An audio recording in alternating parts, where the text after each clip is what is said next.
আল্লাহ আসমান থেকে বৃষ্টি দান করেন। কোথা থেকে? আসমান থেকে বৃষ্টির ব্যবস্থা করেন। যদিও আসমান থেকে কখনো বৃষ্টি হয় না, জমিন থেকে সমুদ্রের পানি দ্বারা আল্লাহ বৃষ্টির ব্যবস্থা করেন। আসমান থেকে কেন বলা হলো? বলে আসমানের শাব্দিক অর্থ হলো উঁচু, উপর। উপর উপর থেকে যেহেতু বৃষ্টি আসে, উপর কতটুকু? বলে আজকেও তো কক্সবাজার থেকে বিমান যোগে ঢাকায় আসলাম, সামান্য উপরে উঠলেই মোবাইলের দেখলাম নেটওয়ার্ক আছে। অনেক উপরে যখন গেল, মেঘের উপরে যখন উঠে, মেঘের উপরেও বিমান চলে, তখনও মোবাইলের নেটওয়ার্ক জারি আছে।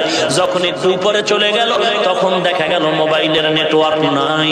তাহলে মেঘ, এই যে মেঘ দেখা যায়, এটা ওই সমুদ্রের বঙ্গোপসাগর, প্রশান্ত মহাসাগর, আটলান্টিক মহাসাগর, এ সমস্ত সমুদ্রের মধ্যে দেখবেন বাষ্পের মতো জলীয় বাষ্পগুলো বাতাসে উড়ে, এগুলো উড়ে উড়ে উপরে চলে যায়। দেখবেন এগুলো উইরা একটু এক জায়গায় গিয়ে জমা হয়। আর এগুলো দেখবেন সব সময় দক্ষিণ থেকে উত্তরের দিকে চাপে, সব সময় দক্ষিণ থেকে উত্তরের দিকে চাপে।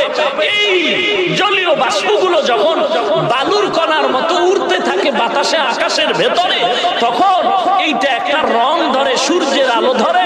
দেখবেন আপনি দক্ষিণ পশ্চিম